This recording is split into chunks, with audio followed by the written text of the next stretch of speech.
We do have a live update from Jefferson County Sheriff's Office. Let's go there now. 1828 South Highwan Drive.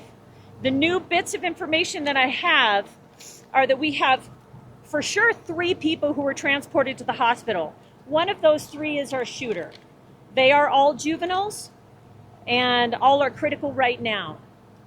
There may be a 4th person that was transported from a location in the area of where this happened. That could have been somebody who was running and fell. I don't know what that injury is. The school is clear. We use teams from all over the metro area to help do a sweep of that school, and that has been done. There is no active threat to the community or to our students anymore.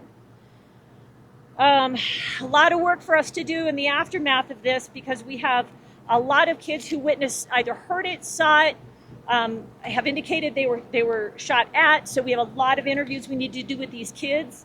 And this will it'll take a few hours for us to get that squared away. The school has over 900 students, so I think that's a good number for as many kids were at school today. And that's what I have. So please feel free to ask questions. The suspect juveniles were transported, and you say there was a 4th. Yes, 3 juveniles from that scene in at Evergreen High School, and then a 4th juvenile we heard was also transported, but I don't know what that injury is. It does sound like this incident occurred on school property, but potentially outside of the school. So up at the school, Yes. one of those is on suspect. One of the 3 that was transported is our shooter. Do you know if the shooter was self-inflicted, or was he shot by law enforcement? Say that again. Was the shooter shot by law enforcement, or was it self-inflicted? I can't confirm that. I can tell you that I don't believe law enforcement fired any rounds today. So we still need to learn exactly what happened to that suspect and why he is injured the way that he is. Jackie, what can you tell us about what you know about the shooter? Obviously, you identified he's a juvenile. Was he a student? What do you know? Great questions. I don't know whether this is male or female. I'll try to find that out. I can't believe I didn't have that for you. We believe that he is a student at Evergreen High School. He, she, because I really don't know if it's male. So you said this happened on school property.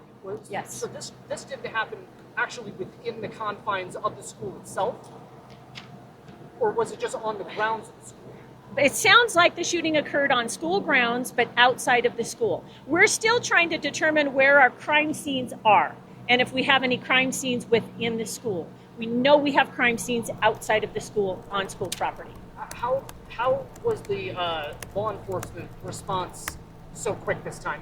Parents, everyone talking about how quickly you guys were able to muster all of the resources that you have from a variety of jurisdictions to get here. What was it about this case in this school that made it so easy to get everybody up here as fast as it did? That's a great question. I think the reason that the response was so quick and so overwhelming is because we're law enforcement. Police and fire just show up. When you hear the words active shooter and you know that there's kids involved, we're coming. And a lot of people self-deployed, and we're grateful for it. There was a need to get here, and if there was going to be a continued active shooter, we were going to stop that threat. Jackie, recognizing it's still very early, but have you requested for search warrants for the suspected shooter's home? Are they being executed? Have they been granted? Anything you know about that? Great question about getting warrants for the suspect's home. We are going to be doing that. There is no question. We have probably the entire staff of our investigators, probably some other agencies as well, helping get us through the search warrant phase of this, the affidavits, the search warrants, and begin to try to piece together who, why, what, all of it. And we don't have those answers yet. Go ahead. Sorry, do you know what kind of weapon the shooter used? I don't know what kind of weapon it is. It's a handgun.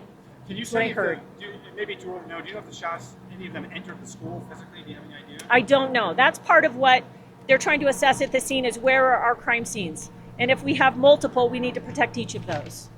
Any letter, any communication, any manifesto? Can we have Dan?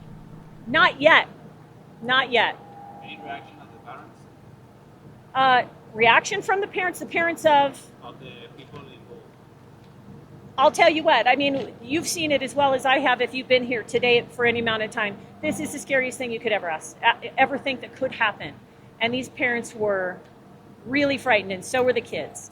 And I know we always say not again, and here we are. But as quickly as we can get parents unified with their kids, there's going to be a lot of relief for some families, most families. Another message for the community. A message for the community.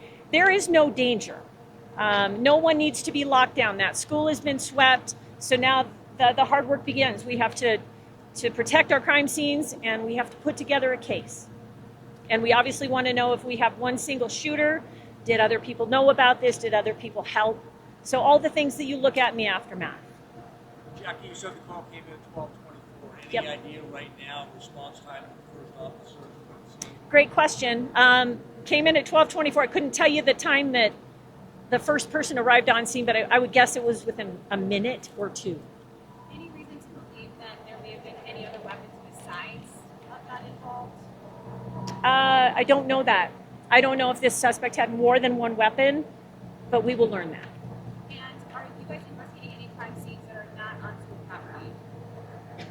Not that I know of. There'll be more. Not those are crime scenes. So there'll be other scenes that we need to respond to and investigate. But I think it's just at the school, inside or out. Anything you know at this point, Jackie, about weapons used, any explosives in his vehicle, or vehicles, anything else you found on scene that you talked about? Honestly, I don't know if our suspect is old enough to even drive. So all of this we'll learn once we know who this person is. We'll begin to dig into whether there was a vehicle there and get into his locker and go to his home. And again, I keep saying he, and I want to be very clear about this. I have no idea if this is a male or female suspect at this point. And I don't know if any of our victims are male or female either. So just bear with me. Do you know if the shooting started inside the school or outside of it? Or still? I don't know. Jackie, how long was the school on lockdown and where the schools on lockdown as well? Another great question regarding lockdowns at the schools. I know Evergreen obviously went into lockdown because they had an active shooter. I would guess, and I'll find out for certain, that other schools in the area immediately went into a lockdown. Okay? Thank you all so much. We'll do it again when we have more information. I appreciate your patience.